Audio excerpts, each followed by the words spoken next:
देख रहे हैं एक्टिव न्यूज महक। बने रहे हमारे साथ।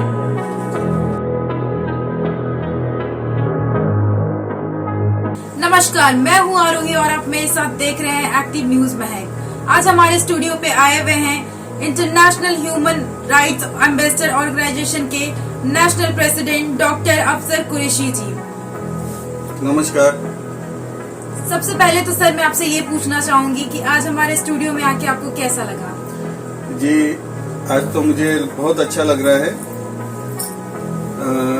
एक्टिव न्यूज महक आपके जो चैनल ने मुझे आज इधर आके जो इज्जत अफजाई दी, उसके लिए मैं आपके चैनल को बहुत बहुत शुक्रिया अदा करता हूं। और मुझे यहाँ बुलाने पर हमारे इमरान काजी जी का भी मैं शुक्र अदा करता हूं, जो उन्होंने उनके माध्यम से मैं आपके चैनल पर इधर आकर बैठा। सर, ये हमारे स्टूडियो का सौभाग्य है कि आज आप यहाँ पधारे हैं। सर, मैं आपसे कुछ क्वेश्चन पूछना चाहूंगी, क्या आप जवाब देंगे? जी जरूर। तो आप बताएंगे कि आपके संस्थान की तरफ से किन किन को आमंत्रित किया गया है? 30 तारीख के जो फंक्शन थे उनमें किन किन को आमंत्रित किया गया था? ऐसा तो जो हमारे हर जगह पे प्रोग्राम होते रहते हैं। अभी ये जो 30 तारीख को जो प्रोग्राम था रविंद्रनाथ टैगोर हॉल में दादर सिद्धि विनायक मंदिर के बाजू में, ये जो प्रोग्राम में हमारे संस्था की तरफ से एक मुनि जी आए थे और सिद्धि विनायक मंदिर के जो ट्रस्टी थे वो आए हुए थे, और राजेंद्र मुनोज जी थे जो एंटी करप्शन ब्यूरो के दिल्ली चीफ थे, और बॉलीवुड एक्ट्रेस मिस कंचन अवस्थी जी थे। फिर कर्नाटका के मिस कर्नाटका थे विजया लक्ष्मी जी, और हमारी संस्था के डॉक्टर अविनाश जी साकुंडे, जिनकी तरफ से हमेशा ही बहुत ही अच्छे तरीके से प्रोग्राम आयोजित किया जाता है।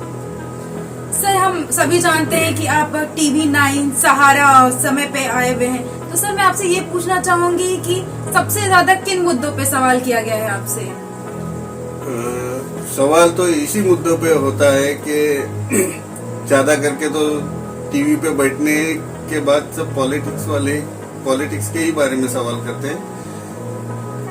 आज मैं मानवाधिकार की तरफ से आपके चैनल पे बताना चाहता हूँ कि जो भी हम लोग पॉलिटिक्स को है ना बाजू में रख के हम समाज सेवा जो करते हैं दिलो जान से करते हैं। आज हमारी संस्था की तरफ से बहुत सारे काम किए गए हैं, जैसे कि लोगों के मेडिकल्स के बारे में लोगों को जानकारी नहीं रहती, वो जागरूकता लोगों में हम पैदा करते हैं।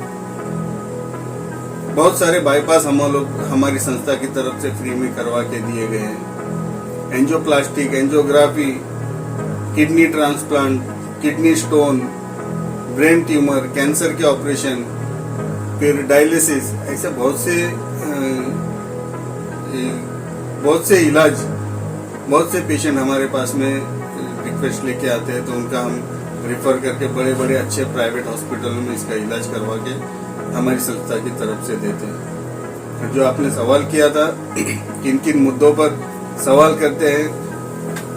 सर, जैसा कि हम जानते हैं कि आपका ऑर्गेनाइजेशन बहुत बड़ा है, ये सभी जानते हैं, तो मैं आपसे ये पूछना चाहूंगी कि आपका जो ऑर्गेनाइजेशन है वो हमारे इंडिया में किन किन जगहों पर फैला हुआ है और महाराष्ट्र में किस लेवल पे वो काम कर रहा है?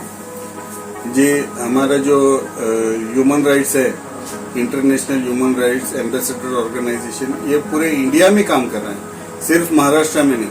सिर्फ महाराष्ट्र में हमारे 30,000 मेंबर्स हैं। तो सोचिए आप पूरे इंडिया लेवल पर एक स्टेट के हिसाब से कितने मेंबर होना चाहिए।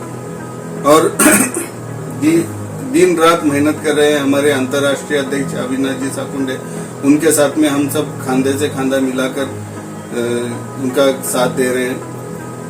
हमारे साथ में बहुत से ऐसे हमारे संस्था हैं, जैसे कि अलग अलग संस्था के अलग अलग अध्यक्ष अविनाश सर जी ने बनाए, जैसा कि मुझे इंटरनेशनल ह्यूमन राइट्स की जिम्मेदारी इंडिया में दी है, उसी तरीके से माहिती अधिकार, पुलिस मित्र व पत्रकार संरक्षण सेना की भी जिम्मेदारी किसी पुलिस मित्र माहिती अधिकार व पत्रकार संरक्षण सेना के अध्यक्ष हमारे कैलाश दादा पठारे जी हैं।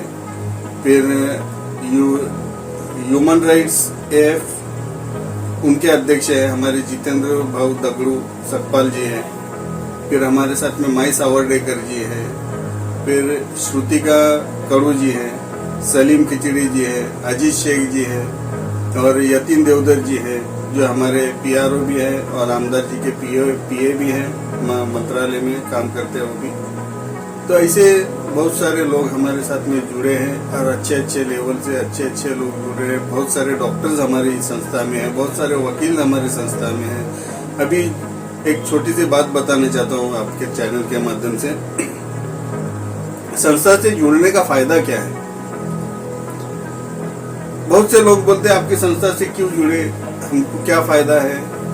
एक छोटी सी बात मैं बोलता हूँ। अभी हमारी संस्था से जुड़ने से आपको सबसे पहला तो ये फायदा है कि लीगल जो भी है, जैसे कि एडवाइस लेने के लिए जाते हैं कोई वकील के पास, कंसल्ट फीस कम से कम मिनिमम 500 रुपए तो लेते ही हैं।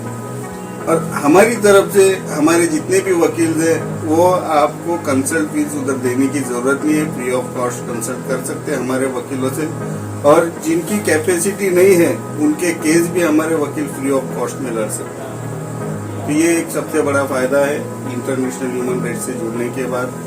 दूसरी बात, हमारे बंदे हैं हॉस्पिटल्स में, वो भी आपको जो सुविधा आप लोगों को नहीं मिलती है वो आपको हमारे बंदे दे सकते हैं। और हम लोगों ने बहुत सारे कार्यक्रम किए, जैसे कि झाड़ लगाने के, पर्यावरण को नीट एंड क्लीन करने का काम भी हम लोगों ने बहुत खूबी से किया। हम लोगों ने कई जगहों पे गार्डन्स वगैरह बनाए और बहुत सी जगहों पर झाड़ वगैरह लगाए। अभी रिसेंट में महीने भर पहले हम लोगों ने 200 झाड़ हमारी संस्था की तरफ से लगाए हैं।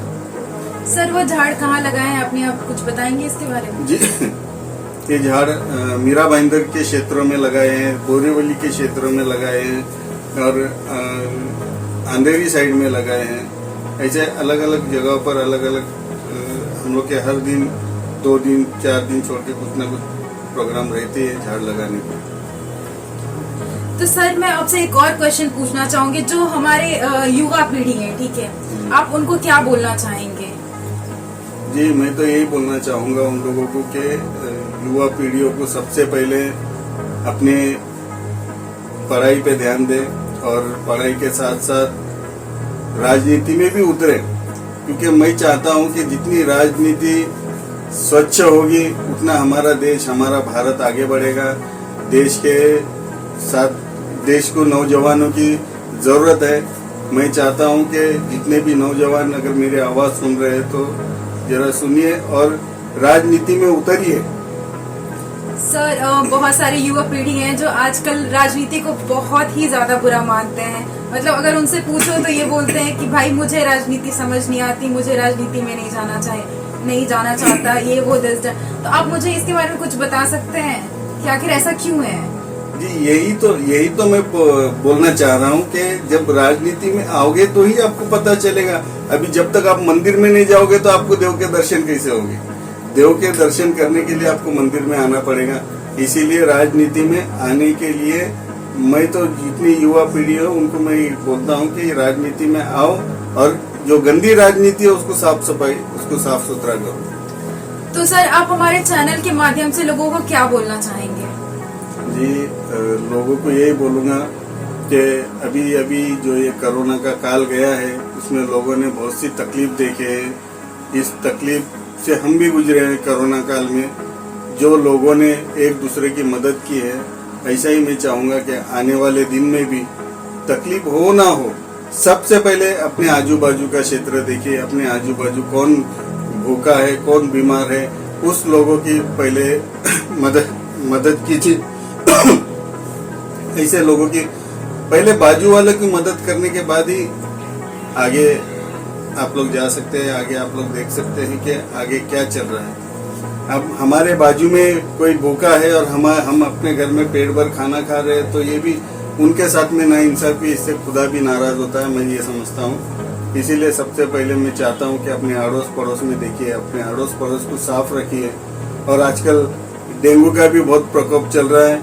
मैं चाहता हूं कि पानी को जमा ना रहने दीजिए। जो साफ पानी आप लोगों के एरिया में जमा रहता है, आप लोगों के कलसी में, आप लोगों के थाली में, किसी में भी जो सराउंडिंग में जिधर भी आपको साफ पानी दिखता है, उस वैसे पानी को आप लोगों के अपने एरिया में मत जमा होने दीजिए। इसी साफ पानी में डेंगू के मच्छर पनपते हैं। और जिधर भी साफ पानी दिखा, खुद होके आप साफ करने की कोशिश कीजिए, उस पानी को उधर से हटा दीजिए। बहुत बहुत शुक्रिया सर, अपना कीमती वक्त निकाल के हमारे स्टूडियो में आने के लिए। धन्यवाद।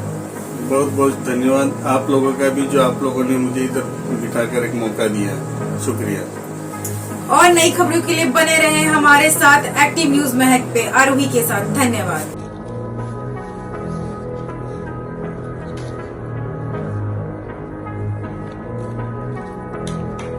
अविनाश शिंदे यांचा सत्कार करण्यात आले आहे। जोरदार टाळ्यांनी स्वागत झाले पाहिजे या ठिकाणी।